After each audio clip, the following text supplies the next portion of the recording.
Hey guys, hope you had another wonderful week and are finally being able to take a chance to relax, chill, kick back, and just kind of take in the sights. Today is the Saturday showcase, and I had chosen this game a couple weeks in advance, and out of curiosity, trying to look up the exact year this came out, I found out that today is actually the 7-year anniversary of this game's release. So happy 7 years to the game Celeste.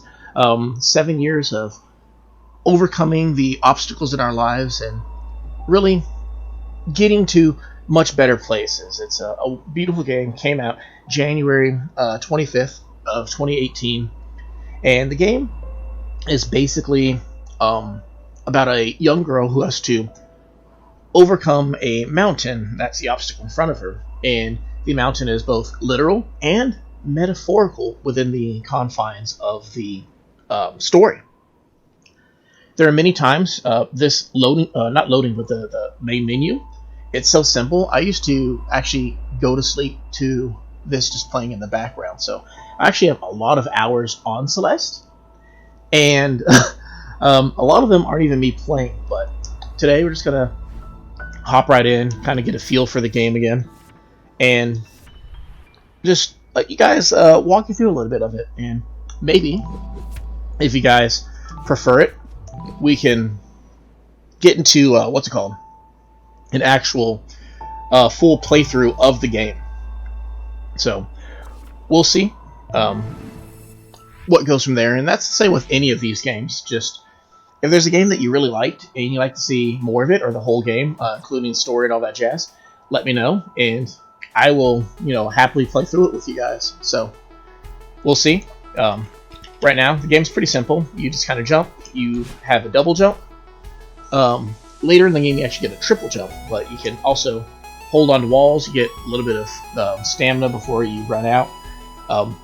Actually, apparently, I didn't realize you can hold on to indefinitely, but it's as you move up and down that it happens. So I guess you can actually take time to think about what you're doing, but it's basically a really tight platformer that I've always, I really enjoyed playing it when I had it, when I first started playing it. And basically, a lot of it is just trying to get through these various levels, and having access to the different mobility options is really what helps. Oof, and there we go. Another cool thing that the game has in it is it keeps track of your deaths, allowing you to basically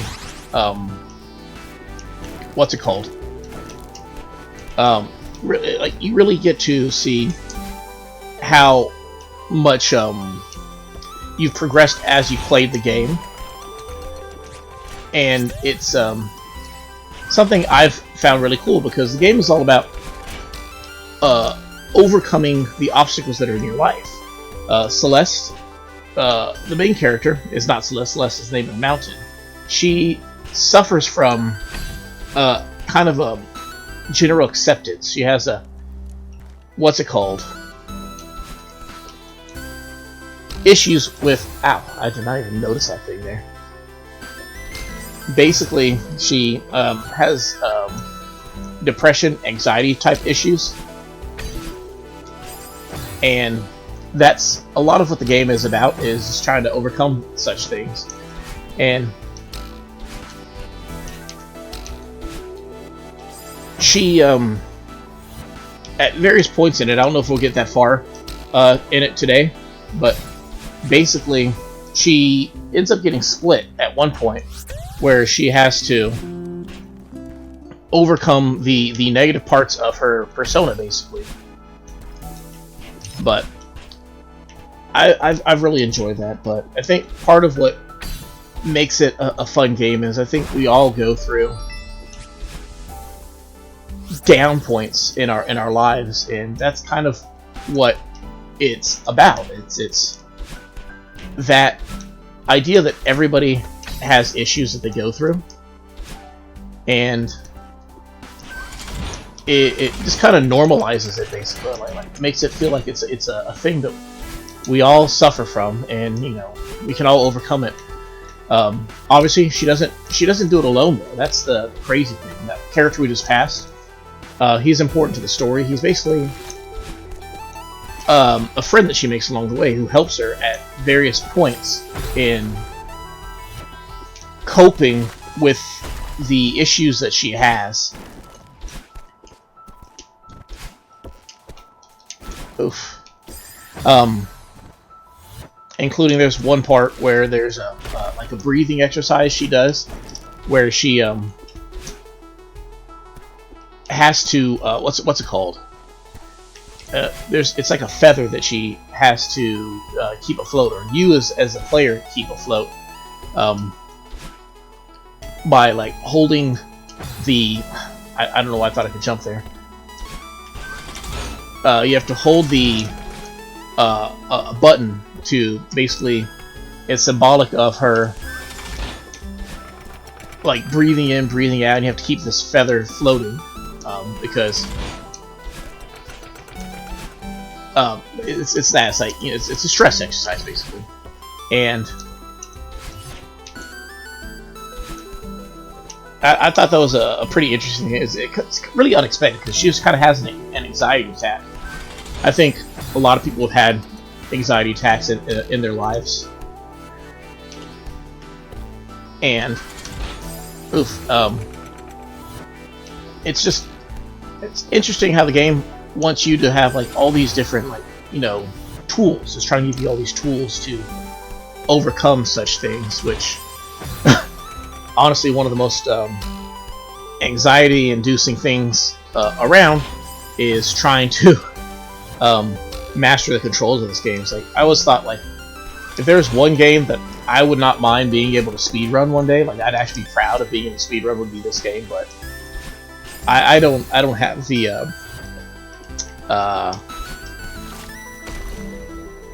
what I don't know what the word is. I don't have the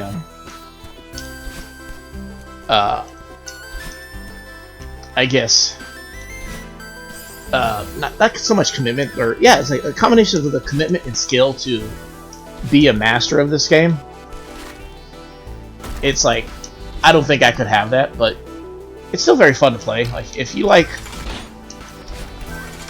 if you're a type platforming game fan, then I think you'll definitely love this game.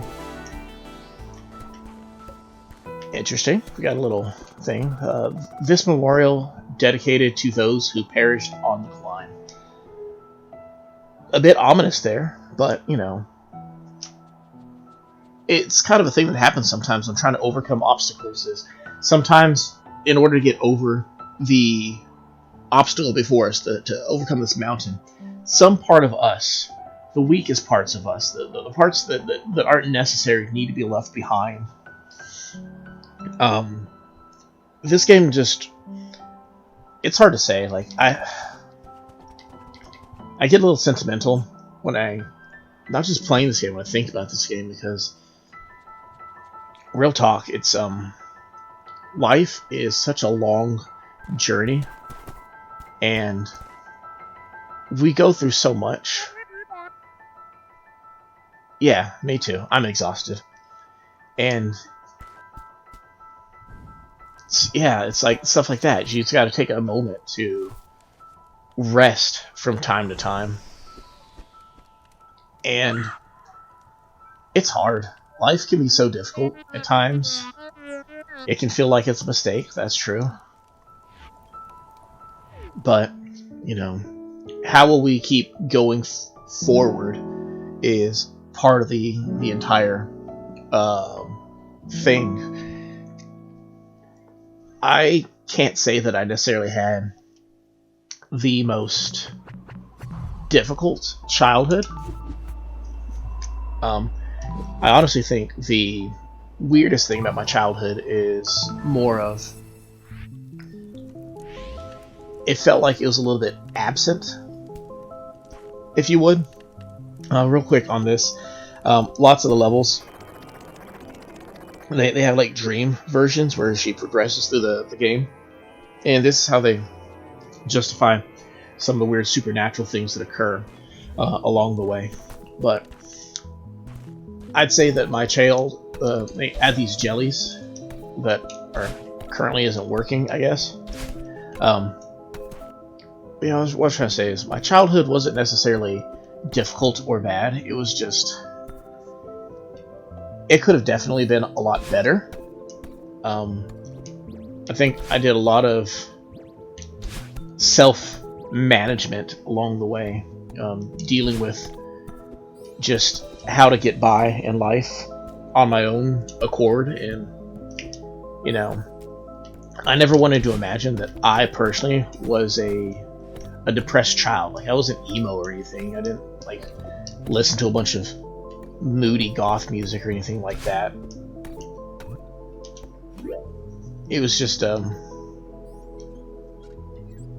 pretty normal life overall. That mirror's gonna be very important for those of you watching.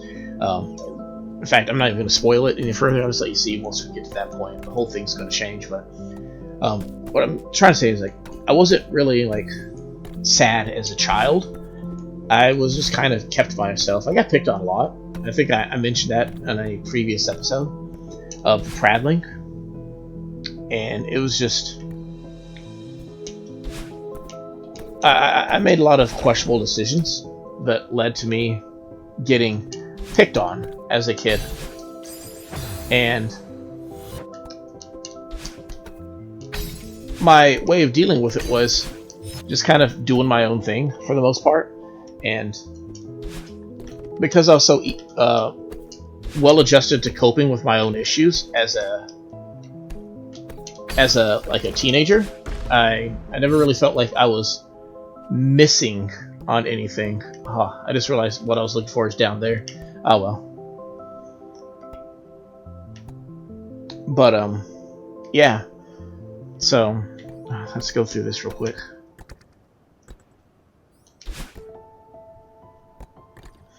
So this is basically a negative reflection of Madeline's persona.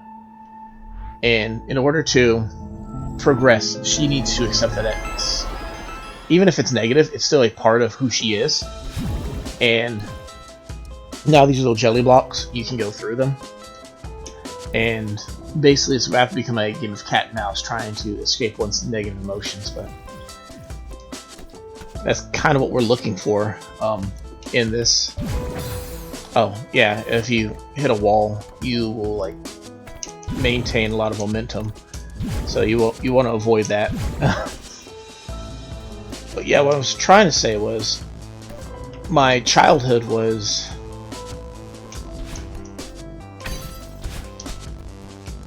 a lot of it was just kind of like me coping with my own things. Like, I didn't know what it was like to have any form of, like, actual, like, assistance in dealing with these things. So I just kind of, you know, I just kind of kept to myself a lot. Like, my favorite time that I had as a kid was basically just me by myself in my room doing my own little thing. When I was a younger kid, I had these, I'm not going to say my parents were poor per se, but, like, there clearly wasn't a lot of money for me to get everything I wanted whenever I wanted it. So I made do with it. Like, I did the best thing that I could have done at that point in time. And what I did was I would make little action figures basically out of paper. And that was how I just kind of kept myself preoccupied as a kid in my room. I just have these little things. Like, I draw the character pretty much like full body out of paper, and then I would cut them out. And you know how, like, Barbies or what are they called, like G.I. Joe, stuff like that, or like hyper articulated stuff like that, I would bend their knees in such a way that allowed me to I think I already have that thing, so I'm not even gonna bother with it right now. But it started with, like, little what would you call them, like professional wrestlers things that I would use, and from that point, I would go into like actual other ones. I like Dragon Ball Z, so I'd like make my own characters who had their own like a little Dragon Ball Z story, if you would.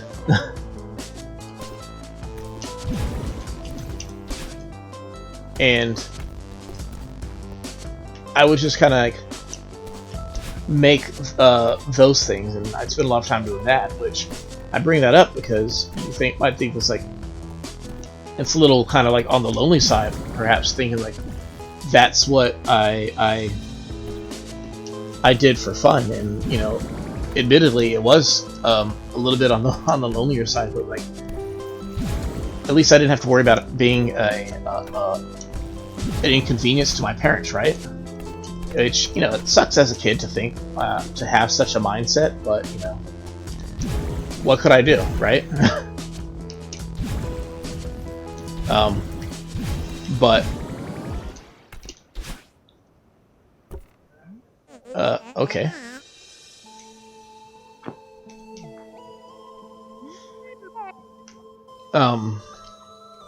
This is where things can start getting a little bit crazy with this.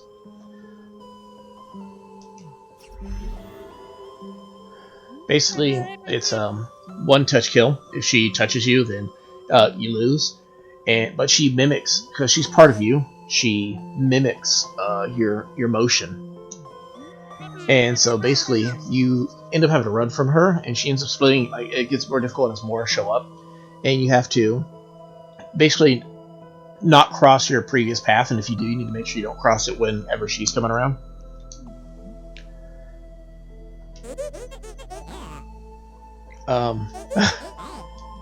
Very negative person right there, but we all have this. Like, she's basically the embodiment of self-doubt, anxiety, depression. The nagging voice in the back of your head that says either like you're not good enough, or you can't do it, or things like that. It's basically your burdens that you carry with you. She's the embodiment of it, and if she manages to get a hold of Madeline in this, then you know she basically is like holding her back. Right now she's saying, "Oh, we need a hobby, aka a distraction." There's many things like this week we spoke about dreams on the prattling, things that you want to be able to go out and accomplish beyond where you currently are.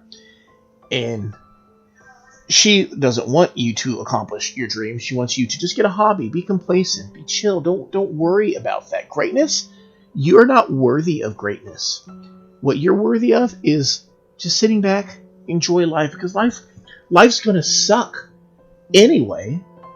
Why stress on what you will never be when you can just be satisfied with what little you are? And that's what she embodies, basically. I know it sounds crazy, but I need to climb this mountain. You know, we can't justify our dreams sometimes. You are many things, darling, but you are not a mountain. And who's telling you that you can't be these realistic goals, like these or seemingly unrealistic goals that you can have? Maybe you want to be a celebrity. Maybe you want to be a doctor. Maybe you want to be an athlete. As long as you want to be something, not so much something different, but something greater than what you currently are. Who's to tell you that you can't be greater than whatever you've currently accepted in your life? Exactly. That's the best kind of response. Who says I can't be? I know it's not your strong suit, but be reasonable for one. I mean, see, you close your eyes and you hear these words. You hear all the, what do we call them? Haters, the doubters, the people who tell you that you're not good enough. That's exactly what this purple-haired version of Madeline embodies right here. You have no idea what you're getting into. There's always somebody who's going to bring that up and say that you're in way over your head. You know, being greater than what you currently are, it's a burden. It's a task. I mean, you're going to fail every single time if you try to exceed beyond who you currently are. And like, I think anybody who's ever had the mountain before them, whether it's a literal mountain or just the um, hypothetical mountain. You always have that one person who basically is just there to. They're not there to help you at all. They're only there to help further doubt you and tell you things like this: you can't handle this. The burden of greatness is too much for you specifically to bear. And she is trying to prove the doubters wrong, but the biggest part of it that makes it seem so impractical, especially for the odd third person looking in, is she's telling this to her own self. I can't handle the burden of greatness, which is exactly why I need to at least try. I feel my own self-doubt, but who's to say that I can't be better than this? Who says I can't be greater than this? Who says I can't overcome this mountain? Are you the weak part of me or the lazy part? And honestly, they're two sides of the same coin. And a lot of times the reason why we are too weak or lacking to overcome what's before us is because we don't have the intestinal fortitude to do it. I'm the pragmatic part, justifying self-doubts by saying like it's just reasonable. It's to be pragmatic. It's a synonym for being realistic. It's not that I'm lazy. It's not that I'm weak. It's that I'm realistic. It's that person who says like I'm not a pessimist. I'm not an optimist. I'm just a realist. I see what's before me, and all signs point to you can't do this. But the truth that we live in denial of is nothing says that we can't do it. Very, very rarely is there a situation where we literally can't do something. I'm trying to be diplomatic here, basically disguising her pessimistic doubts with logic and reason, saying like, no, I'm trying to be diplomatic. I'm willing to offer you a much more cush alternative. Why should you have to struggle to be something that to strive to be something you'll never be good enough to be? Let's go home together. Let's go back to squandering our lifetime of potential with mediocrity. And now she's going to be aggressive, and we got to overcome her. And as you see, like I said, she is a very quick person. If I were to have gone too early, she would have caught up to me there. Also helps if I actually pay attention sometimes to what I'm doing. Part of the thing that makes this game interesting is you need to the button to climb is the shoulder button. That's what lets you hold on to the wall, and you kind of have to hold on to the shoulder button a lot while you're playing to make sure that you can actually what's it called?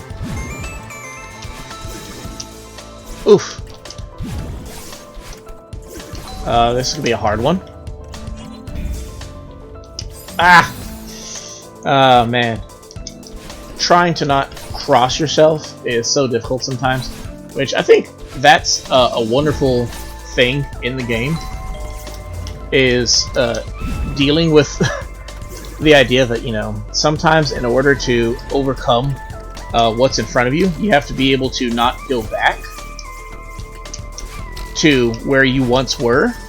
Oh, man. And I feel like that's kind of that's part of the symbol. Like, one of the cool things about Celeste is the game does have a lot of symbolism to it, but a lot of it is just kind of what you make of it yourself. And it's just, the game is beautiful, honestly.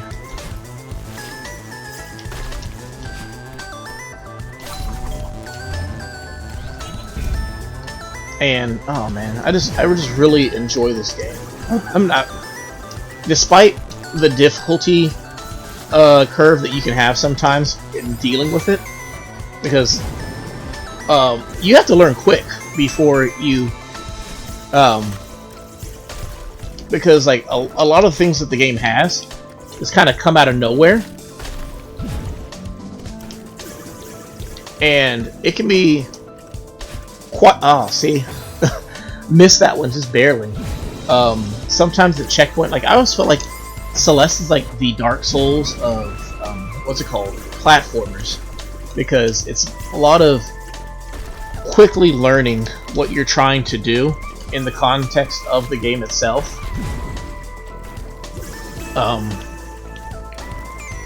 But what I was trying to say is, sometimes, you know, in order to move forward, you need to be able to not go backwards. And I feel like that's one of the things that Celeste does a good job of illustrating with these segments right here. Because she's only so successful when she's good at not going and crossing herself up. Which, right there you've seen, struggling with dealing with all of these things. With all of the copies that are behind her. And as soon as she gets away from the mountain area, that's when the copy of her seems to disappear, making her safe now, in a sense. And that's the hard part of it all, basically. And like I said, this is not even like the what she's like really going through is the funny part of it all.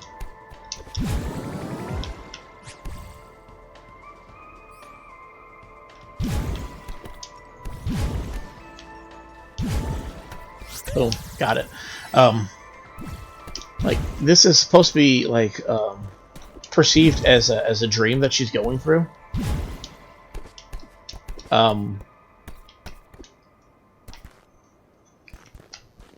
And you just kind of like, you know, yeah, oh man, I'm trying to struggle with the words on that one. But basically, they introduced that aspect of it. One of the many characters you're going to come across. Oh, hello. Mr. Person, are you calling from a payphone? I think that's supposed to be like your mother or something like that.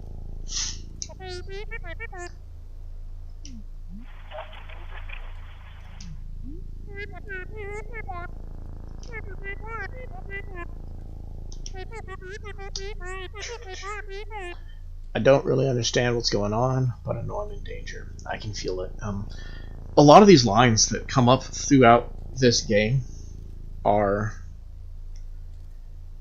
so much deeper, I feel. You can take them. This one right here, I don't really understand what's going on, but I know I'm in danger. I can feel it. Close your eyes and don't imagine a stranger chasing you, but imagine your self-doubts destroying the wonderful life that you're trying to build. I don't understand why my doubt wants to destroy everything I am, but I know I'm in danger. I feel it. You're not crazy to think these things.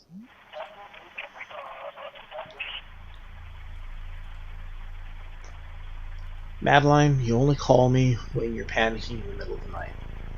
And because there's so much, I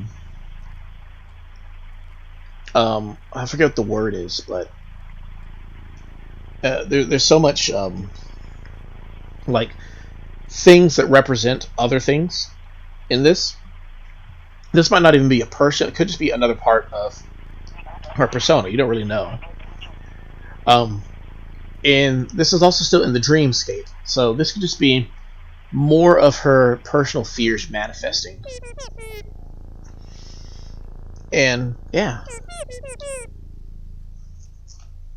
It could be her mad at an actual person that's manifesting within the dream. It could be her mad at another part of who she is as well.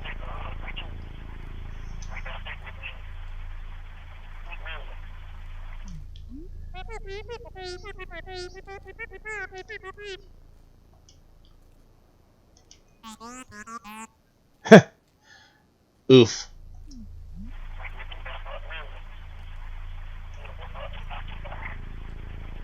Oof. That's ouch. A lot of backstory right there, perhaps. So much doubt, so much insecurity, so much confusion. And of course, right when she goes to that lowest point in her psyche, that's when the physical embodiment of her self doubt manifests in front of her. I hope that as you're watching this, um, we can all take a moment and, ooh, um, you know, imagine ourselves in this spot, and see that we don't have to be alone in these things. Um, as you can see, the dream portion's over now.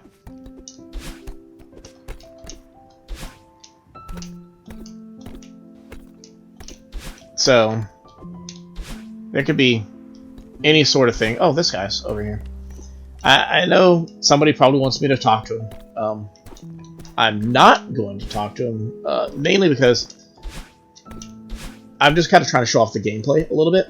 And if you guys are interested in the actual, like, a full playthrough of it, I'll happily supply that for you guys when the time comes.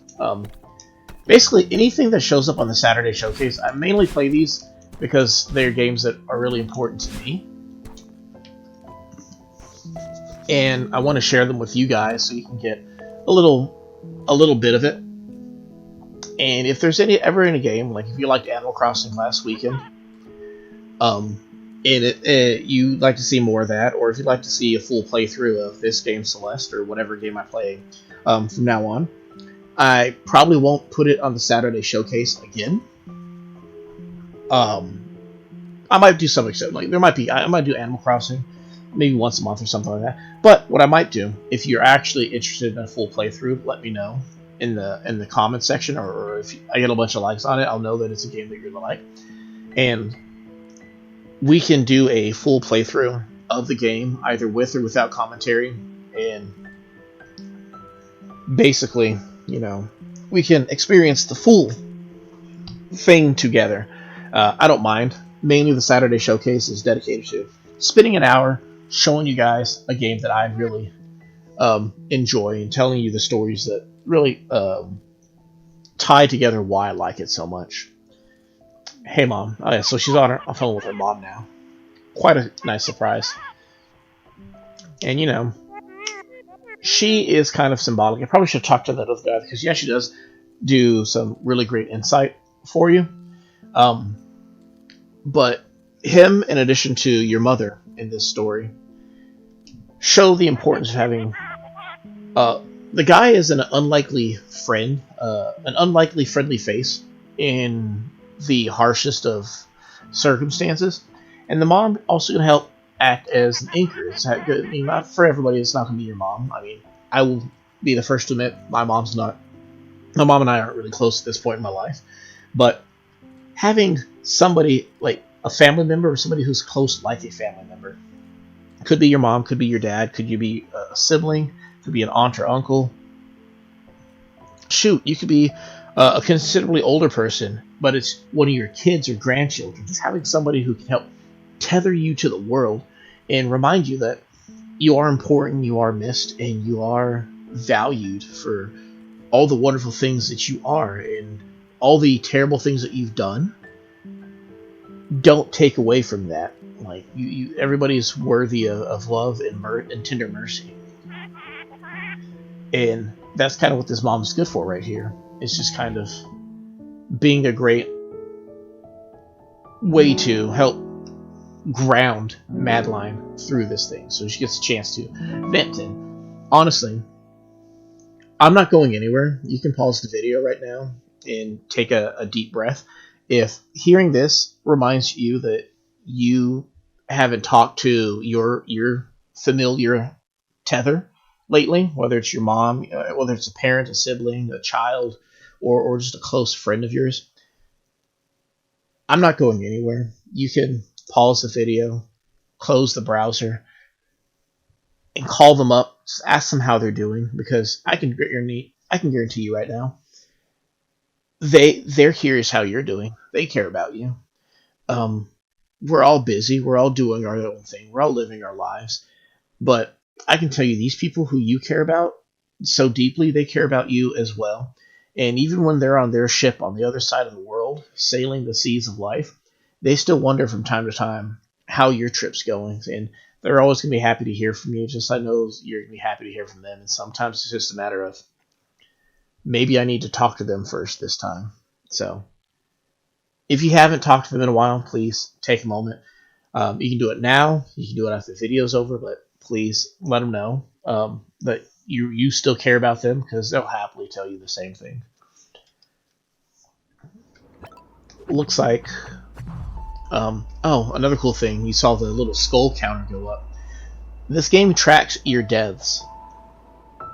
And everybody's going to have a different number. It's one of the things, like, it's not to show you something negative to beat you down, to really exemplify how bad you are at the game, but it's to show you how many attempts it took you to overcome this, because you only see this after you have succeeded. Right there it says I died 115 times total playing this game, this chapter in my entire life. Should I be downtrodden that I mind you, I beat this game one time before this, and I'm replaying these levels, so I probably died like 90 times the first time I did it, and I only died 15, 20 times. Like right now, I only died 5 times. And each death isn't a failure that should keep you from trying to accomplish it in the future, but rather it tells you how many times you could have given up, but you continued and overcame despite that. Despite 115 losses, I persevered and got the one win that matters more than 115 losses. And that's the beautiful thing about victory. I think we have time. Like, I just spent about an hour on it. We can do one more chapter. We'll do chapter 3. 178 times I died doing this before. If I remember, there's actually a boss or something at the end of this one, so it'll be a great way to end it. But despite the fact that I lost so many times before, we're not going to let that hold us back, right? So we're now here at the very top, or not the very top. Fun fact. The thumbnail. Okay, so I believe this red stuff is bad. Don't want to touch that. So, the thumbnail that I have for this video is I took that thumbnail from the very end of the game,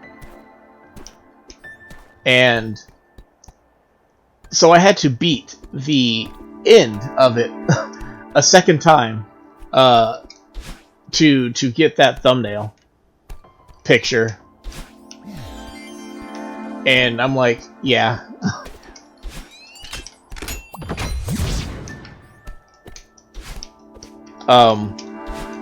It's a challenge this game can be at times. Okay, so that's just letting me know that that's up there. To get it, the ending, there's 30 what's it called? Things ring for service.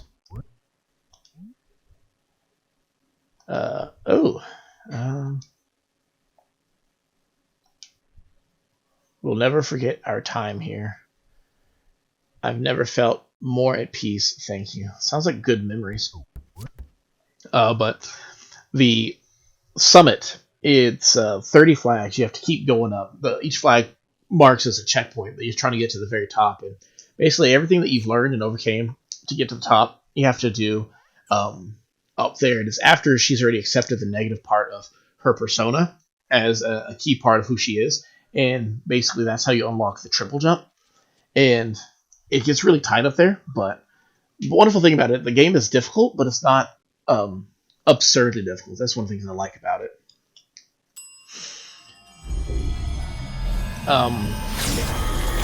It's been a while since the last time I played this particular level, so we'll see.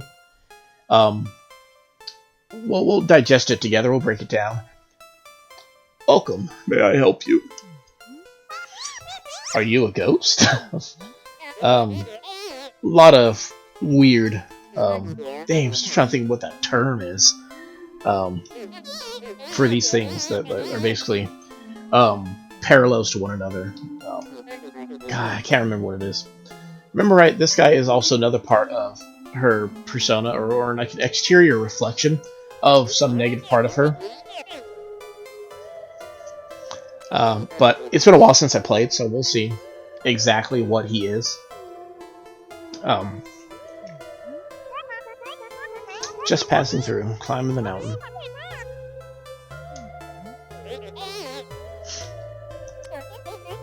Huh. He might be, looking at it right now, green could be a color of envy, but also he could be coping with the concept of rejection as well, which she did have that phone call with that mystery person prior, and she's acknowledged that she's still bothered by the fact that she hasn't spoken to that person in months. So he could be the physical manifestation of her sense of rejection, and the fact that she does not wish to stay here, she wants to move on, but he's going to want her to stay. It could be symbolic of that. It could be the idea of, why should you move on? This is a great thing. You should just stay here, even if it's not what's meant for you. That's my assumption right now, but we'll see. We'll see. Let's see. Any excuse to keep somebody around. We've all seen that. Thankfully, I don't think everyone's experienced it, but I think a lot of people, even if they haven't experienced it, they know somebody who has. Somebody who, in a bad relationship, they do everything they can to persuade you that right here is worth being at, even if it's not the best thing that's for you.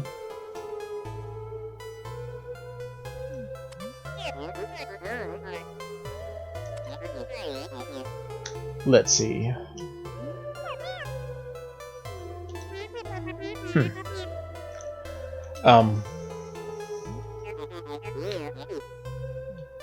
So let's see what we got going on here. So I believe this is all about one of the things that I feel like you can notice here is there's a lot of negative baggage going on in this area. A lot of clutter. That might be what it is. I really think this might just be the reflection of a negative relationship. I could be wrong, of course. I've been wrong a lot of times in my life, but I'm thinking that's what this is supposed to be. It's just this. We'll digest it together. I'm thinking that's what it is, though. I think it might be the cope with a bad relationship type of thing. Oh, barely got that. I thought it was in the gunk for sure right there. So, talking about that, overcoming the negativity you get from a bad relationship. I believe these things, real quick, the little gangly things sticking off the walls, I believe as you touch them, they become this stuff, so you can't go back on them. Yeah, that's what I thought. So you're kind of stuck in that.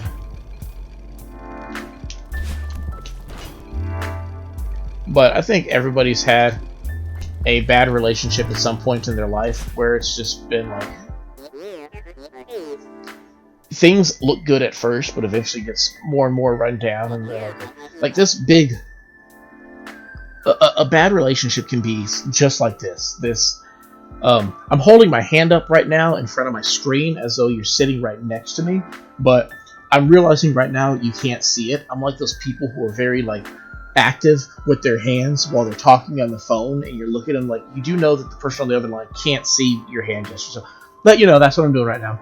But a bad relationship can be like this hotel that's going on here. It looks great, and that's what hotels are supposed to do. They're supposed to look great for the initial stay, but they're not designed to be something that lasts forever. That's what a home is for. A hotel is just supposed to be something that you stay at in the meantime, but there's no long-term goal behind it. There's a lot of people out there who are like that. They have great personalities to get you through the door, but when it comes to how any long-term plans, there's nothing there for it. As she points out, this hotel is in pretty rough shape. Sometimes we're lucky enough to identify people there's people who are like that, who wish to be like that, but they just don't have the charisma to pull it off. And that's kind of what we're at right here. It's just a point where it's like he wants her to stay, and he either is aware that she doesn't want to be here, and he's trying to play her up to want her to be here, or he's completely unaware that there's nothing worth being here, and he's trying to cope with the idea that, like, oh, I mean, why doesn't she like me? But it seems like he struggles with the idea of her not being interested in what he has to offer. And we all have, I like to say that we all probably know somebody similar to these things right here. This concept. Oh.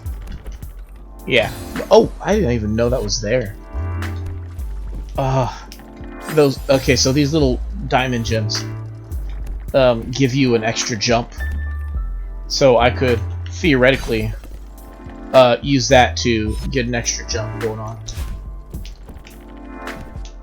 But so what was I trying to say? People who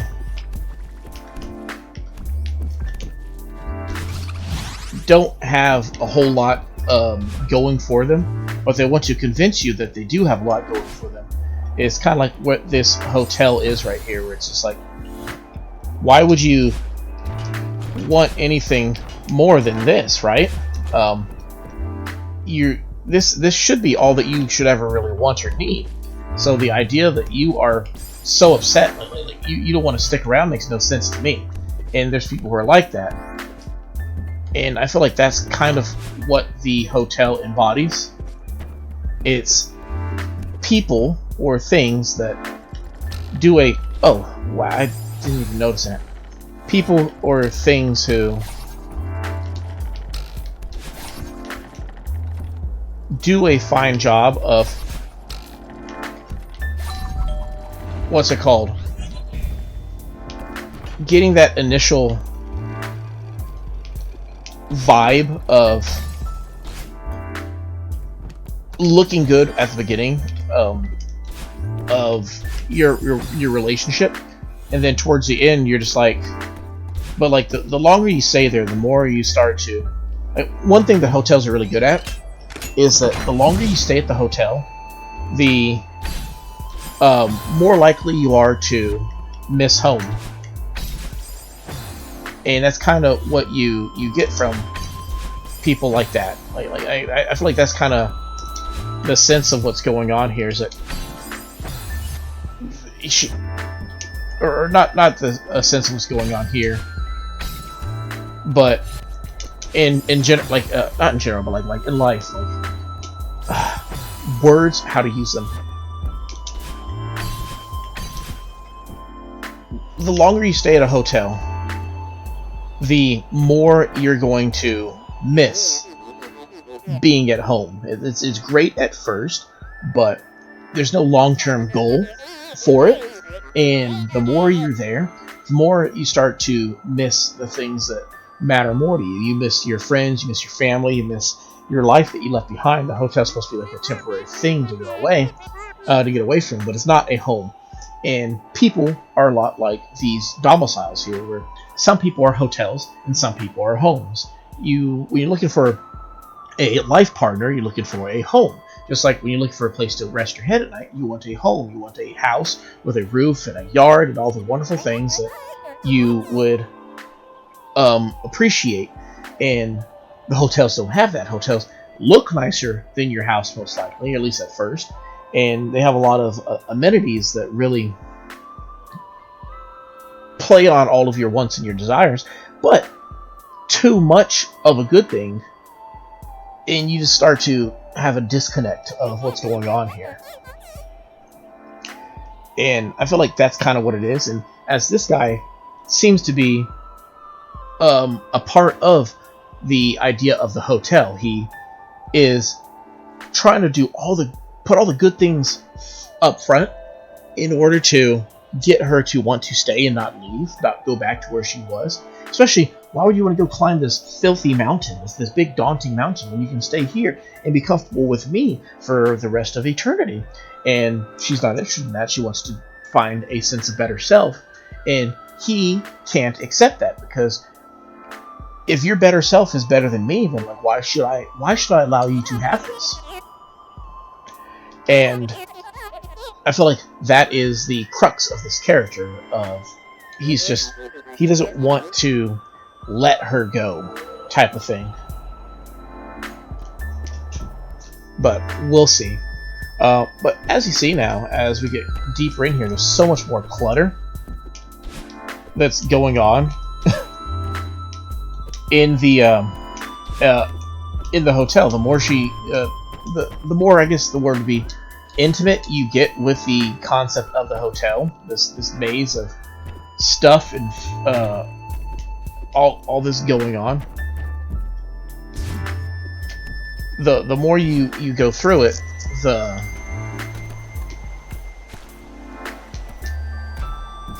what's the word I'm looking for? An old paper sticks out from amid the clutter. Attention hotel staff, it's my sad duty to inform you that this is closed indefinitely. Following the season, due to circumstances beyond control, it was an honor to serve alongside you all as we all work tirelessly to ensure guests enjoy the most hospitable experience possible. I write this with heavy heart. The hotel has become my home. Its staff, patrons are my family. Mr. Dearly, Mr. Oshio. Okay, not sure what that was all about, but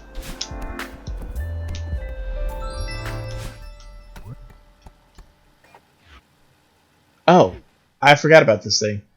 I'll save it for later. But basically what it is they decided to make it wasn't enough to make one fantastic 16-bit game.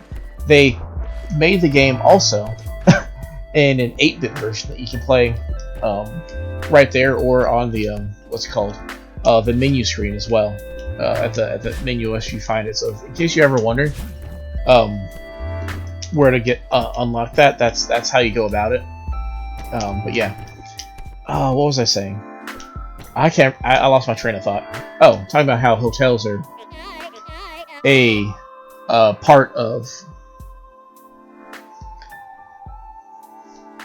it's the idea of the jealous lover, or maybe not necessarily lover. And mind you, these don't even have to be what's it called, a lover. It could just be a best friend of yours who's really obsessive. And I feel like the clutter is the manifestation of baggage in one's life.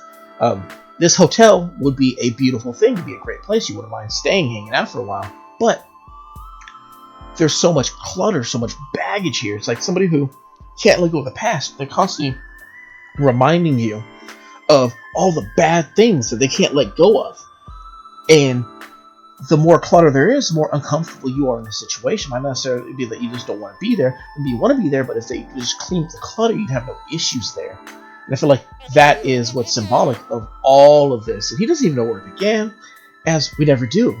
You look at hoarders in life. Hoarders didn't start off as a hoarder. It wasn't, oh, I kept one box from, like, one shoebox and never threw it away, and then boom, that's how it cascaded out of control.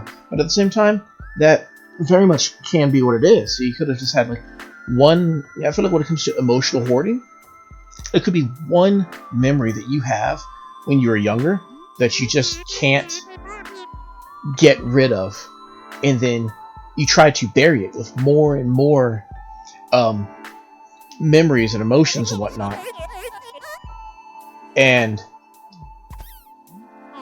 it ends up becoming a burden. Like your heart is underneath all that clutter, all that I don't want to say filth or garbage, but like, essentially a lot of it is sometimes the stuff that you don't need.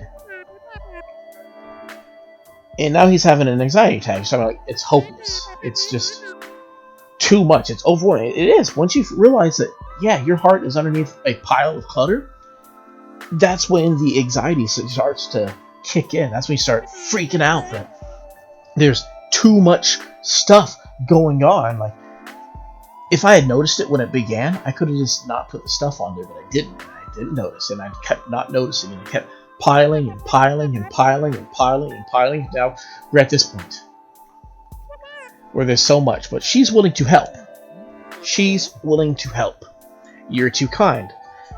We've all been in a situation where we're even willing to help somebody, right? Question is, you think back to that situation, think about that person that you went to help, who actually was grateful, and you had a great time, and you think about the person who's not so much. We're about to find out what Mr. Oshido is like. He's a Debbie Downer, apparently. Despite being offered help, he's like, what's the use? It's a lost cause.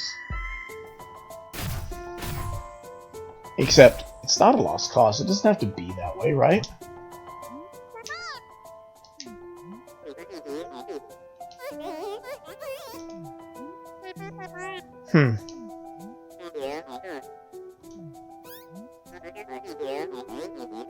Passion of...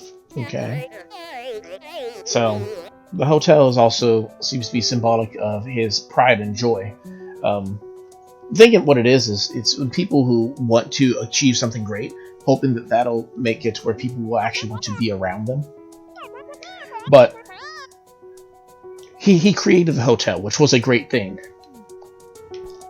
And despite that, it being a great thing, he didn't maintain it very well.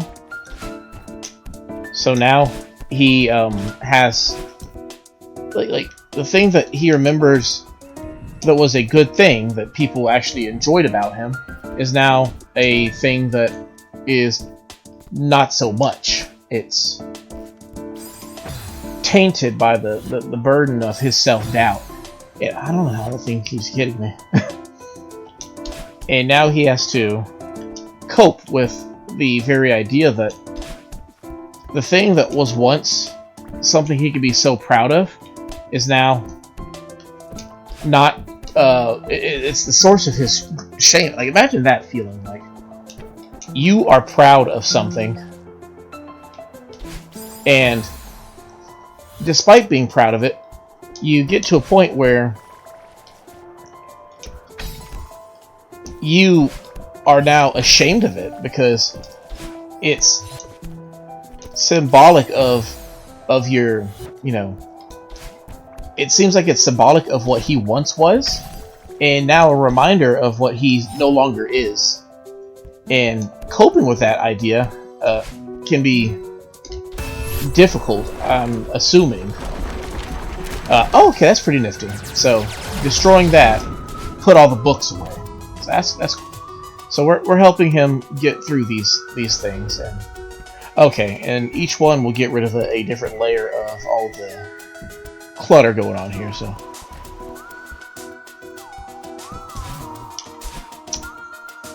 just got to keep moving through it, I guess. Is this not where we just were? I feel like this is just where we were. Yeah, this is where we just were. I've gotten lost somewhere. But imagine that for a second. being in a situation where you once were, you accomplished something that you thought was great, and it was a great aspect of your life that you're very happy to have, and now you have to deal with the idea that, you know, what once was a great thing for you is now no longer a great thing. It's kind of a symbol of your failure at this point. Coping with that just kind of seems kind of crazy, and that could be where he's at mentally. Again, it's really difficult because some of these characters are metaphors, and some of them are supposed to be like actual things that exist within the confines of the game.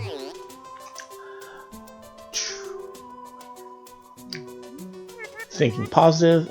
Actually, he hasn't done anything, but oh, okay. He's under this delusion that he has done something great, and it's like, oh, I'm thinking positive. This is great, but he doesn't realize it's the actual hard work. She's doing the hard work for him.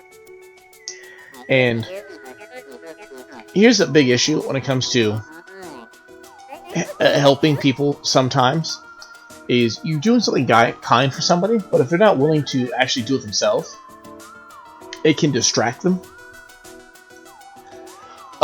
from the actual lessons learned. Like, it's good to have somebody who's willing to help you in these points in your life, but you need to also be willing to do the work. And she's helping with that to the best of her ability, but he needs to also, like, be able to do it on his own as well. You know what I mean? Like, if he can't actually address his own problems, then, like, there's a level of satisfaction that you experience when you fix your own problems, I guess is what I'm trying to say. And if somebody is not willing to fix their own problems, then they run the risk of always having the problem because they never actually corrected it. You need to be willing to do the work to overcome these things. And he's not in a position where he's willing to do that. What am I doing here?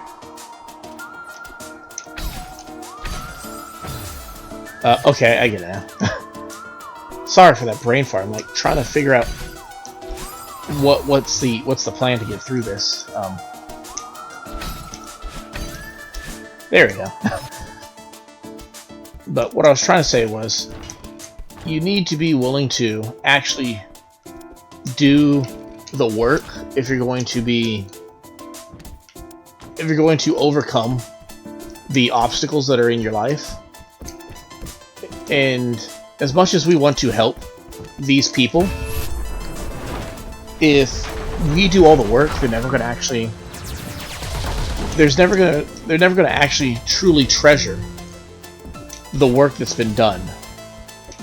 Is what I'm trying to say. And like, think about it like this, like, in the most blatant of sense. Imagine if I was playing this game, or you're playing this game. You're playing Celeste. It's, as you see, it's pretty challenging, but it's not impossible to overcome. But imagine if your friend shows up, and there's like different types of friends, but imagine you have two friends who show up.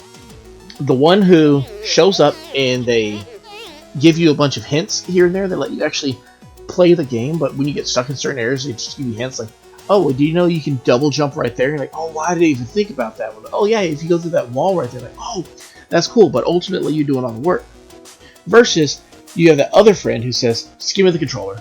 And then they're just playing through the entire game for you, and eventually you're just spectating it. Which somebody's going to say, well, is that not what we're doing right now? It's like, by all means, I'm not telling you that I have to quit the game. That's the reason why I'm not going to do it right now. I mean, if people want to watch it, they can watch it, but I'm saying more in a sense of if you had a friend who doesn't give you that opportunity, they say, just give me the controller and I'm going to beat it for you. This guy, he's putting it off, and like, I'm not saying that Madeline is being a bad person by just doing everything for him, but it's very obvious he's not really learning any of the lessons that he needs to from cleaning it up, because she is doing all the actual work on his behalf. So, and I know it's difficult to say these things. Oh, your friend. I guess we'll talk to him for once. His name is Theo. He is happy to see us right now. Theo is a really cool guy throughout the story. He's basically just chill. He's like I said, he's a friendly face in an unfamiliar situation, and he really helps Madeline through this entire thing.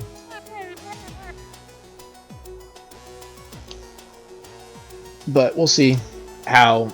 I was trying to avoid talking to him too much because I don't want to give away too much in case we do an actual playthrough. But it seems that you can't avoid it. You do have to talk to Theo at some point. So Theo, he's a little skeptical, and we all have.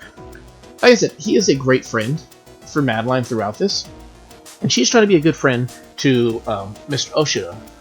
Theo thinks Mr. Oshido is weird, and we've always had friends who are good friends for us, but they're not necessarily like good friends for our other friends, and it's a rough place to be. Oh my goodness.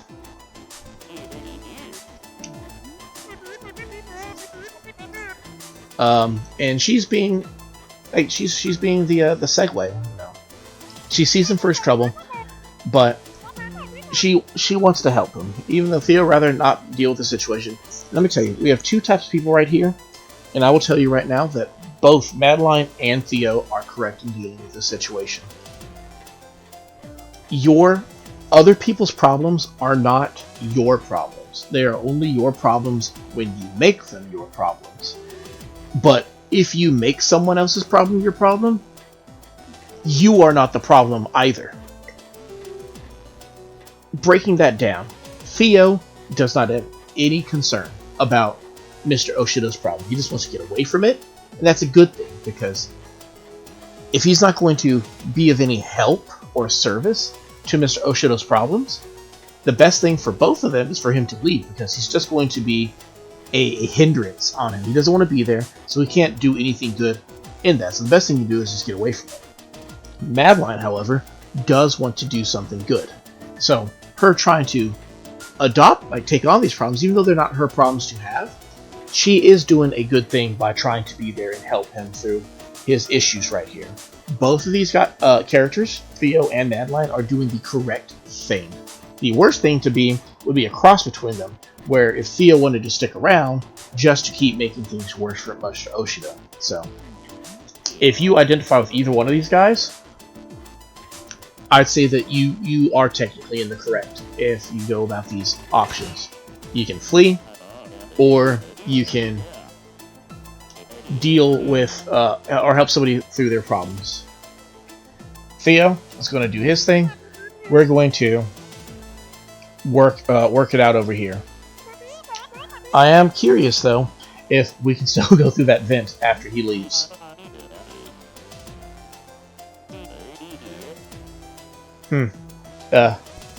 Theo, great friend. But as much as he does not care for Mr. Oshido's problems, he does care about Madeline. So it's good to have people like that. People who, at the very least, are willing to hear you out with your issues. You know what I mean? So we'll see. Oof. If I don't splot into that thing.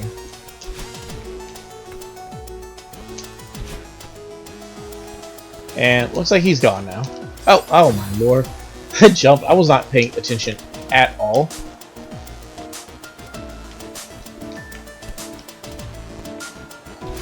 Um, so we lost Theo, unfortunately. But oh wow, I think that's so close scared me.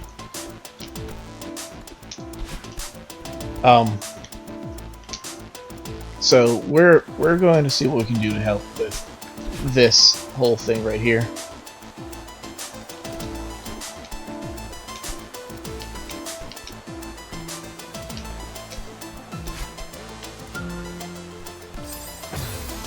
So close. Ugh.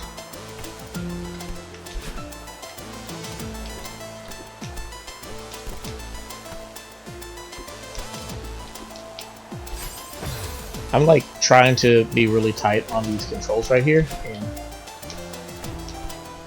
yeah, I'm not doing myself any favors with this. There we go. Like I said, I don't think either one of these are necessarily wrong. I think a lot of what the main thing I'd like to point out in all this is that you might know people who are like these people, and sometimes the person you know who is like this actually is the person you see in the mirror, which Madeline actually seems to have the issue with herself. She identifies as a bit of a problem also, and it's kind of her coping in a sense with her own shortcomings, like her own insecurities through this. It's basically, it's easier for me to deal with my problems helping somebody out with their own problems. And unfortunately, Mr. Oshido doesn't even see what she's doing, and we've all been in that situation where we just have a friend who is so distracted with their own issues that they don't realize that we're trying to help them. And if you find yourself in that situation, I could only tell you that it's going to be difficult, it's going to be hard, but you know, keep on keeping on. You are the guiding light that they need in their life, and please continue to keep being a light. Even though you have friends who are in the dark, keep being a light, honestly. And now she's just kind of going for it, I guess. And it's so sad that he has no idea at this point what we're even dealing with here. I don't know how to get past these things right here. I feel like there's supposed to be an easier way to get past them. This is not the way, right there, jumping around.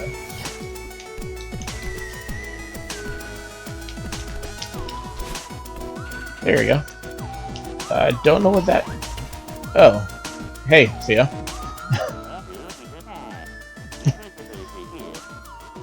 Oh, my lord. Yep, and she's still dealing with these things. Come on, we've all been in these situations where we have a friend who wants what's good for us, and somebody who is completely oblivious to everything else that's going on. And she's trying her best, and like I said, I don't blame either one of them for where they stand on the whole situation. And that's the worst part. Let me tell you something. I used to have a girl back in high school who I allowed myself to get depressed having a crush on her, and it's because of this line right here. If I disappear now, Mr. Oshido could have a meltdown. If I disappear now, insert name here, could have a meltdown. As much as I liked her, and as much as she said that she liked me, which I'm still skeptical to this day, she would not leave her boyfriend at the time, which, yeah, that makes me seem like a kind of a bad guy, but hear me out, we've all been there. She would not leave him, even though she did not want to be with him, because she was concerned that he might have some sort of an episode. Not so much that he would hurt her, but that he would hurt himself. And it's completely unfair for anybody, you, me, or anybody else, to put someone in a situation where the only reason they're kind to you is because they're afraid of what you might do to yourself if they're not. And so then she thinks, maybe I can actually do something good. She's putting herself in a position where she's the thing that Mr. Oshido needs, but she can never do what he needs. What he needs is to get like actual long-term meaningful help. But instead, she is being basically she's being a band-aid for his trauma, but that's not going to fix it. Band-aids don't fix things. If you have a broken, like the band-aid can help when it's a small thing. If you have like a cut, you put a band-aid over it, and so skin heals and it gets better. That's small things. Like I'm trying to think of a comparison. Like, you know, you dropped your ice cream, and your friend drops his ice cream, and now he's upset. So then you tell him, "Hey man, I'm here for you." And then it's a small thing. You'll get over it pretty soon. He's just happy that you're there to help him out. But long-term, deep, damaging trauma is like a broken arm. You're not going to put a band-aid on your broken arm. It's not going to fix it. And in this situation, the trauma that Mr. Oshido's going through, that's a broken arm. That's like a full-on car crash. Her simply just being a good friend isn't necessarily going to help him. In fact, most likely isn't going to help him. He needs professional help. Like, basically think of like some things happen in your life, like physical trauma and emotional trauma. Sometimes you go through minor physical trauma, your friend can help you. They can get a band-aid, you kiss your boo-boo, they can make things better. But if it's deep physical trauma, like you get into an accident, you need a professional, a trained professional, somebody who can help, actually is certified to help you deal with that. And the same goes for emotional trauma. If it's just you're feeling sad today, and you know it's not a big deal, like it's not a huge issue, yeah, your friend can help you out with dealing with that trauma. But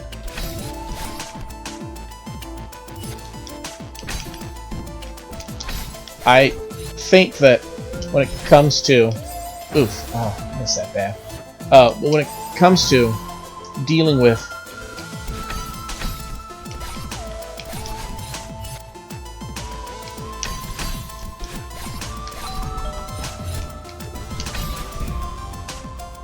like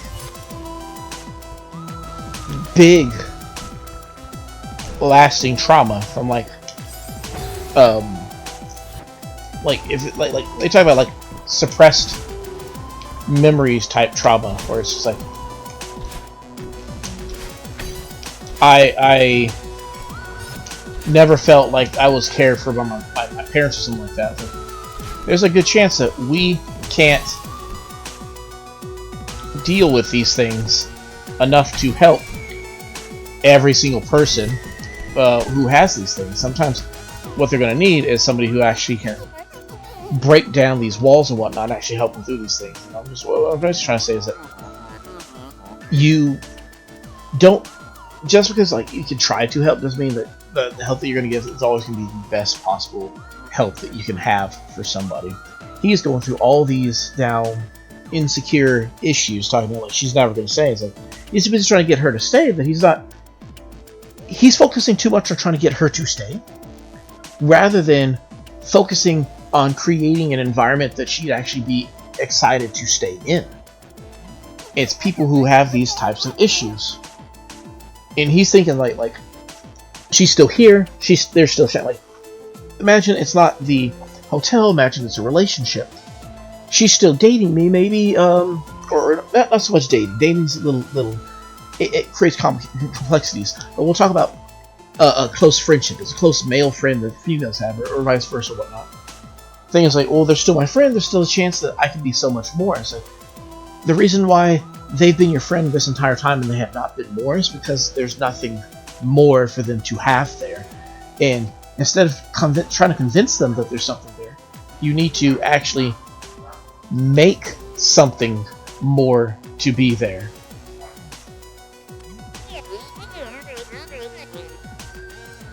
So it's kind of that thing. It's like they say, like, you know, if you want somebody to stick it out, you need to be the best version of you. Like, in order to have the best relationship, you need to be the best you. And instead of being the best him, he is too busy focusing on trying to like whatever she wants, she gets type of thing. But it's like, no, it's not about what she wants. It's about what you need to be. And as long as both people are grounded in that, then they can find something a little bit better. And okay, I don't remember that happening now.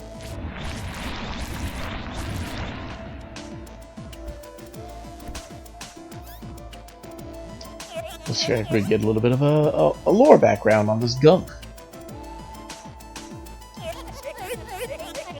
And you notice that that's also stuff that it has little eyes and it hurts you every time you touch it.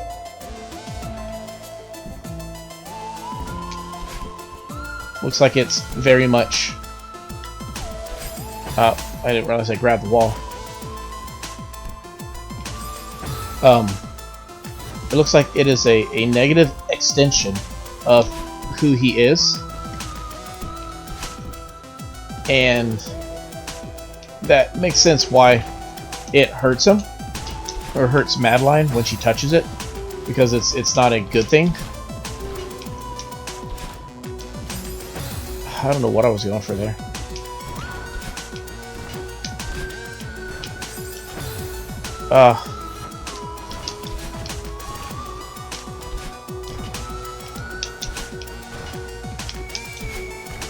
I actually got that one. What do we got over here? Oh. Huh. Interesting. Let's see. It's Mr. Oshido's diary. Final entry appears to be decades old. As of today, the hotel is officially closed. Charlotte organized the staff for a farewell hike up the mountain. Most of us have never seen the summit. It seemed like a fitting goodbye, but when the time came, I couldn't bear to leave. Without looking around one last time, I told them to go on without me. I will catch up with them soon after I double-check that everything is in order. I can't believe my time here is over. What am I doing here now? Perhaps I'll stay one last night so that the hotel and I can have a proper goodbye. If you read a little bit deep into that, and every time I say these things, it doesn't necessarily mean that it's exactly like canon, but he doesn't want Madeline to leave, to go up to the summit. And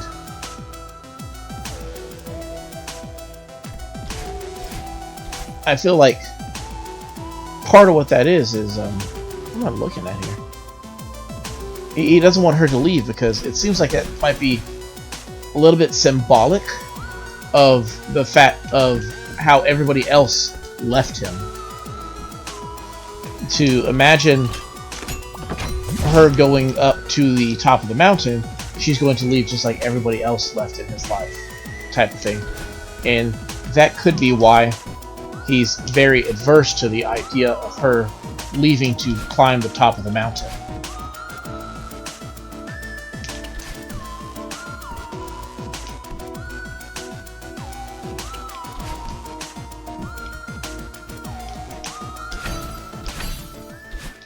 I am so surprised I got that first try. The mirror. I never liked that mirror. Oh well. Here we are, our award-winning presidential suite. Truly, it is the very definition of rustic luxury. Oh man. Bad things, bad things.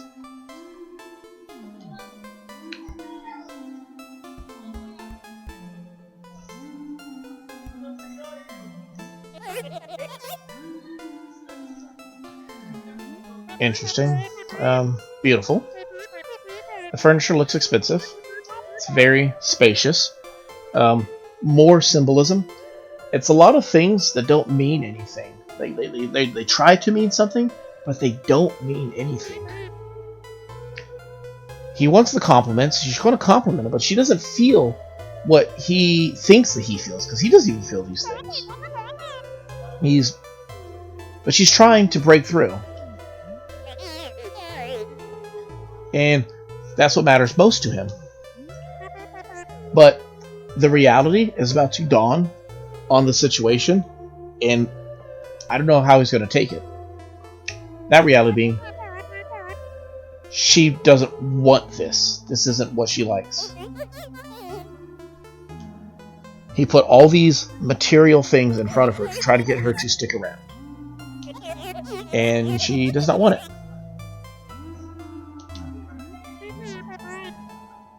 All these things, she does not want this. And instead of seeing what's best for her and being like a good friend, he's too busy focused on what he perceives as what's best. Like what he thinks is best for her and what actually is best for her aren't always going to be the same thing. Oftentimes they're not.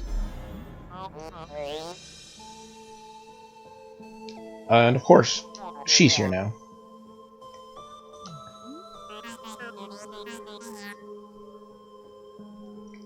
The begging. Oof.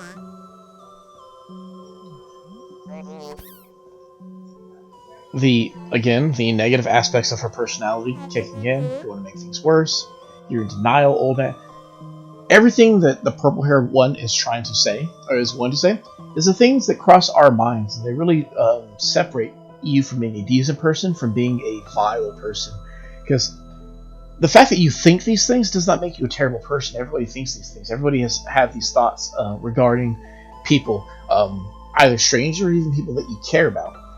But it's whether you commit to actually saying these things, to actually hurting people, that really dictates what kind of person you actually are. This resort is a dump, just destroying basically everything that he would ever want. No one would ever want to stay here. Someone had to say it. Of course, people think nobody has to say these things, though. Because the worst part is, you already, a lot of times when you're in his situation, you already think these things. And when you hear somebody say it, it just corrupts your brain. And it can turn you into a monster, essentially. And if I remember correctly, that's exactly what's going to happen.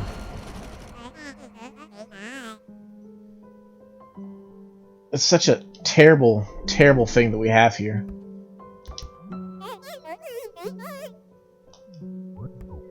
And now the trauma is there. Oh, man.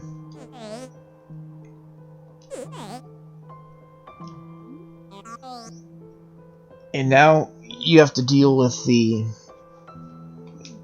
negative effects of bad decision making. See, notice how this side of her personality never has anything positive really to say or contribute to any type of situation.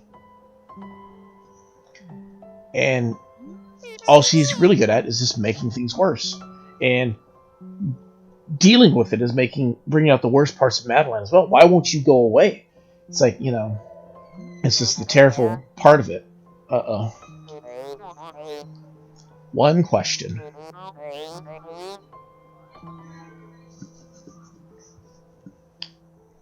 Why would you be so nice to me, only to run away? I've said this several times throughout this episode.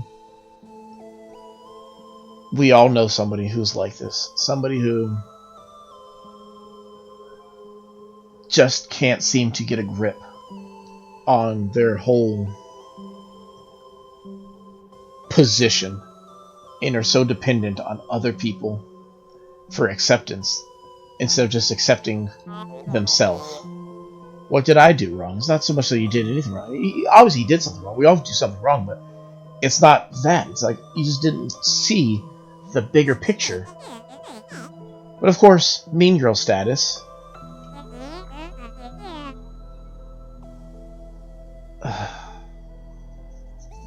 Brutal.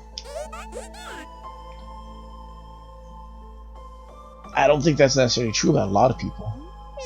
But again, the purple-haired version of her is only here to make things worse. That's her entire purpose. willing to burn every bridge just to get a better view of the show.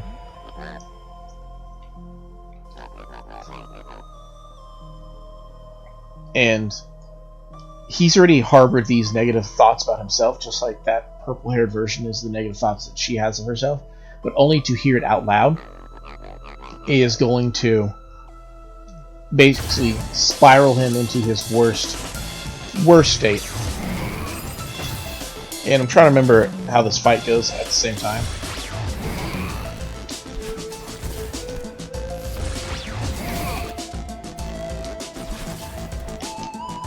I didn't know you could jump on his head. I don't think the first time I did this, I actually jumped on his head.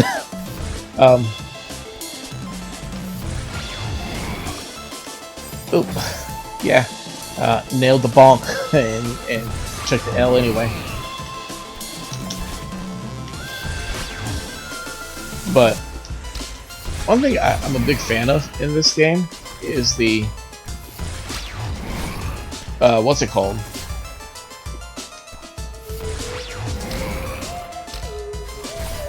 The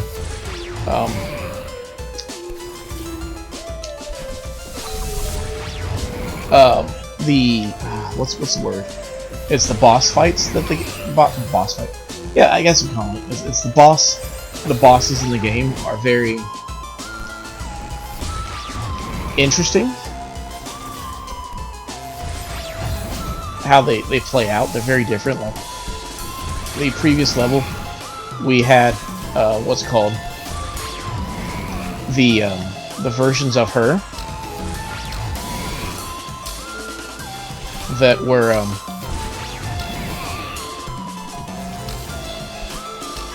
it was basically a game of cat and mouse with that, whereas this guy's just creates a delay, or not a delay, but like he creates like the motion that you have to deal with. The controls are, you need to alter how you control Madeline to deal with him, and I'm like a big fan of like how that's a core part of the game. You need to basically, like, your timing is very dependent on what's going on when it comes to him.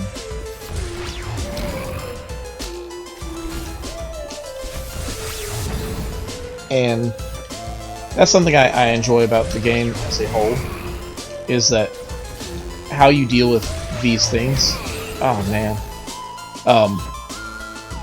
Alters based off of the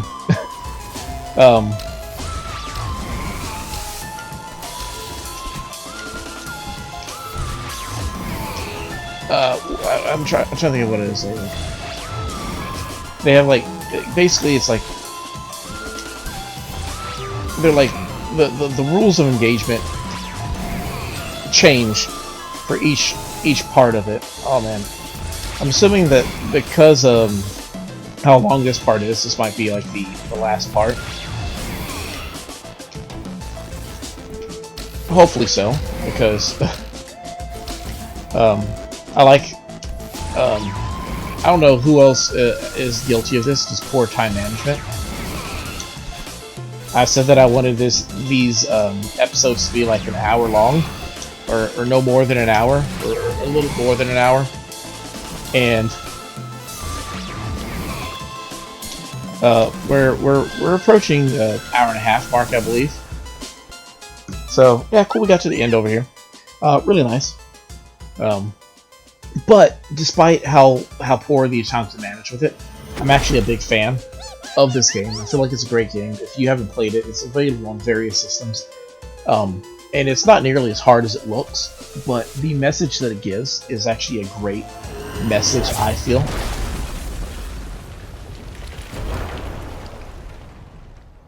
Oof. I guess temper tantrum's over at this point. I decided to close the hotel for repairs. Hopefully this might be symbolic of him moving past this. I don't know. The second floor plumbing is leaking. The library is in complete disarray. Not to mention the hole in the ceiling of the presidential suite. Please, just leave me alone.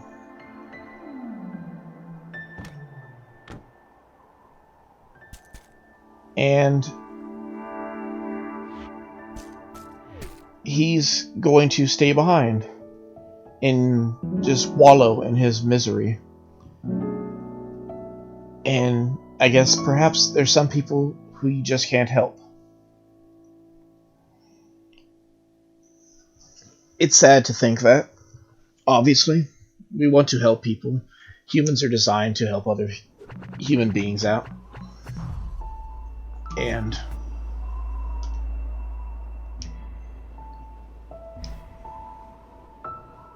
I know it's hard at times. I can't remember exactly if he comes back later on. Hopefully he does. But sometimes you just have to move on without somebody. And that's kind of where he's going at. He's going to stick around. He's going to deal with his issues in his own way. And she's going to keep dealing with her issues. Clearly she has things she needs to work through as well. But I think that they are both going to treasure the time that they had together. And we'll see. Thank you very much for experiencing this game with me on the Saturday Showcase. I really didn't think the third chapter was going to be as long as it was, but I do think all of it was for good. I really appreciate being able to talk about all these things with you guys. With any game, please feel free to like and comment as you will, and let me know when it comes to the Saturday Showcase if these are the kinds of games that you'd like to see more often. I have no problems with doing a full Let's Play of any of these games, continuing giving you my own personal insight, or perhaps playing them without any form of commentary also can be a thing as well. But just giving you guys the opportunities to further experience these wonderful games with me, I definitely very much appreciate. So, other than that, thank you for spending this 90 minutes with me this weekend. I hope you guys have had a wonderful weekend thus far. You continue to have a great weekend. New episodes of The Prattling, Monday, Wednesday, and Friday. I got a lot of cool stuff lined up for next week. We're going to be discussing... I'm thinking what we're going to talk about next week is people who, similar to the Mountain and Celeste, have overcome obstacles in their lives. Despite any hindrances. One such character I'm thinking about, not character, but one person that really gave me the idea, kind of like how Small World Syndrome, everything kind of ties to each other. We saw a little pseudo documentary about Helen Keller, and realizing how, like, I'll admit I've been guilty of mocking how she talks, but actually taking a step back and acknowledging that the fact that she can talk, and she talks actually really well considering that she's never heard or seen somebody speak in her entire life, is absolutely amazing. And that's basically the stories we're going to talk about at that point in time. So if you have anybody who you can think of who actually is a very inspirational person for you, who overcame their own personal mountains, please let me know. I always like to hear about you guys. I do care about each and every one of you. I hope that if you have yet to conquer your mountain, that you're willing to allow people like myself and those who care about you to be there for you, to help you, to lend you a rope, to share their supplies, to do what they can to help you overcome that mountain. And if you have already done so, if the mountain is in your rearview mirror, that you can use those memories that you gained conquering that mountain to help somebody else who is also yet to do so. But until the next time I see you guys, I love you all. I hope that you guys have a great time. Don't forget to reach out when you need it, because I'm always willing to hear from you guys, just as well as all of your really good friends that you have as well. But until then, I'll see you guys soon, and, well, toodles.